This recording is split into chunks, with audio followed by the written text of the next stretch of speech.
Are you craving sweet, homegrown watermelons this summer? In this video, I'll guide you through the easy steps to grow the juiciest watermelon right in your backyard. I'm Angela from Growing in the Garden. My garden is in Mesa, Arizona. I want to help you succeed, even if you're gardening in tough conditions. Growing homegrown watermelon is incredibly rewarding, and with just a few things, space, warmth, and time, I'll show you how to make it happen. Watermelon need a lot of room to grow. These vines grow up to 20 feet long. I like to grow them at the edge of my garden so the vines can sprawl out everywhere. If you're short on space, you'll have to look for bush varieties and maybe even grow them vertically. Plan on dedicating one entire raised bed to that watermelon plant. In a 4x8 bed, you can grow 1 or 2 plants. If you have a 4x4 foot bed, plan on just 1 plant. Although I love to grow cantaloupe vertically, watermelon is a little bit trickier. The fruits are heavier and the vines are longer. If you'd like to grow it vertically, choose bush types that have smaller plants. You'll also need to support the watermelon when it's hanging there. Use some kind of support like this hammock, attach it to the trellis, and allow the watermelon to grow and develop inside.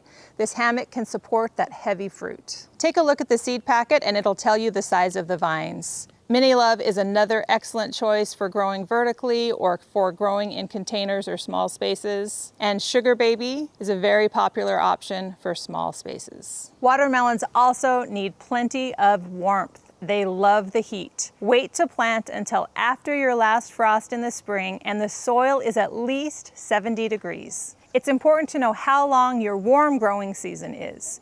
If you have a long enough growing season, you can grow longer days to harvest varieties like Moon and Stars. If you're in a cooler area, shorter season varieties like Sugar Baby are your best bet. If you live in a hot summer climate like I do here in the low desert, choose varieties that are adapted and grow well in the high heat. My favorites are Desert King, Hopi Yellow, and the one I'm growing now, Charleston Gray. Watermelons also need plenty of time. Plan on at least 80 to 100 days of warm weather to grow watermelon well. Prepare the soil before you plant.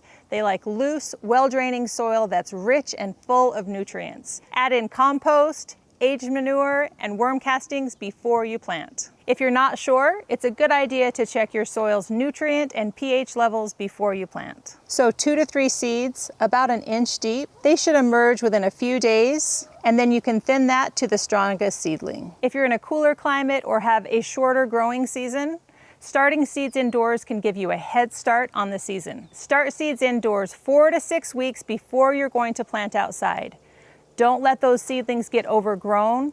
Handle the roots carefully and keep them well watered.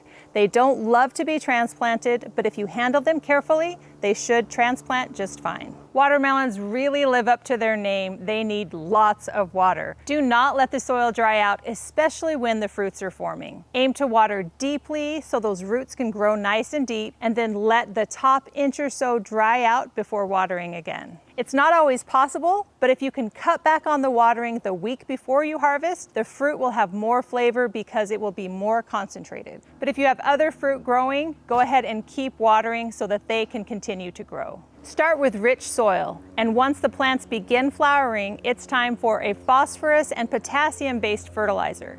Too much nitrogen results in lots of leaves and fewer fruits. I like to do a soil drench right at the base of the plants where the vines originate. This bed has 2 plants right next to each other.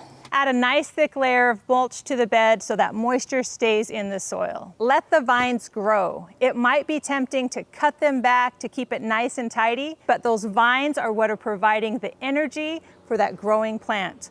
The more vines, the bigger and sweeter your fruit will be. Watermelon plants have male and female flowers.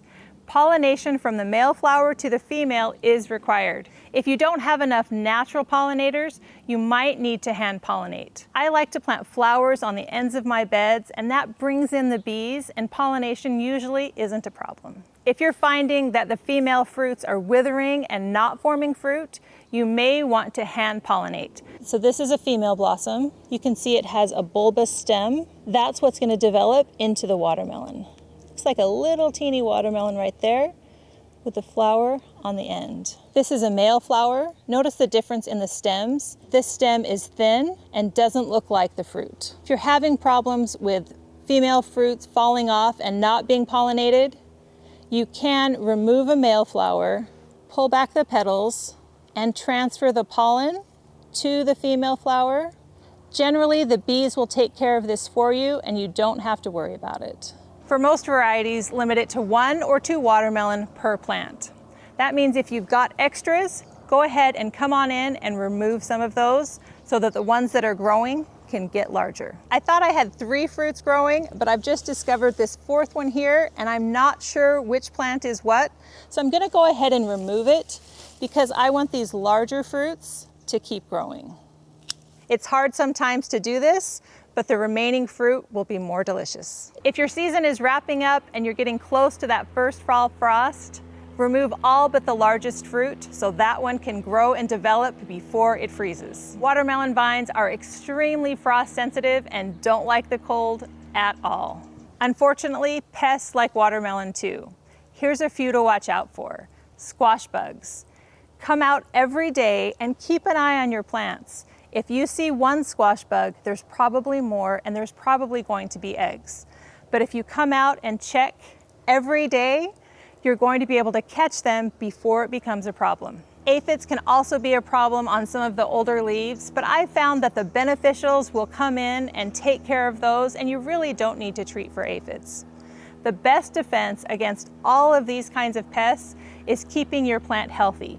That means starting with good soil and having good watering practices. Another pest that doesn't care how healthy the plant is rats. If you have rats, they're gonna come and eat this fruit. Trapping is an effective way to take care of rats.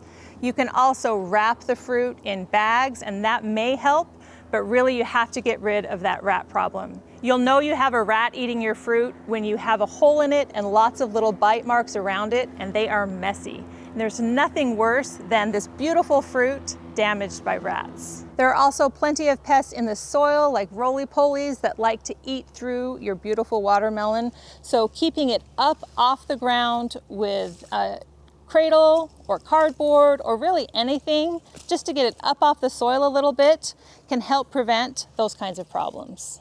If you notice powdery mildew on your leaves, pick off all the affected leaves and you may need to treat with a sodium bicarbonate solution. Keep an eye on it and stay on top of it so it doesn't spread to the rest of the plant. Watermelon won't ripen any further once picked. It will stay good on the vine for a week or 2 before it starts to get mushy. So you have a little bit of leeway once it's ripe before it starts to go bad. How can you tell when watermelon are ripe? Here's what to look for.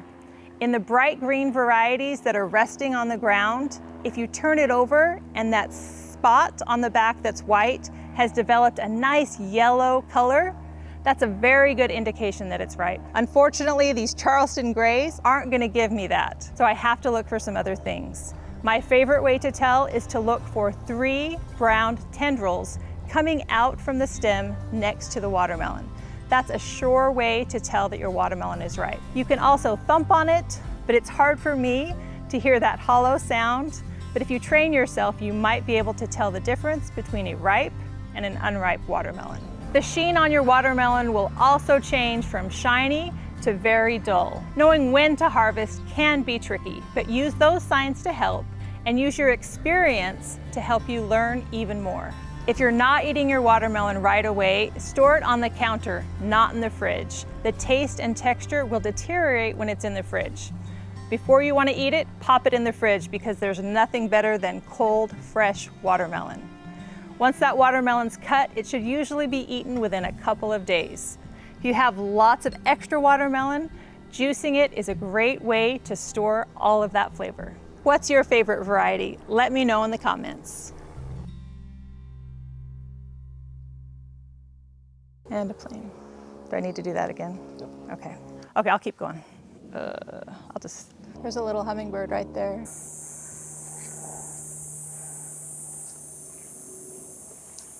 This is really good.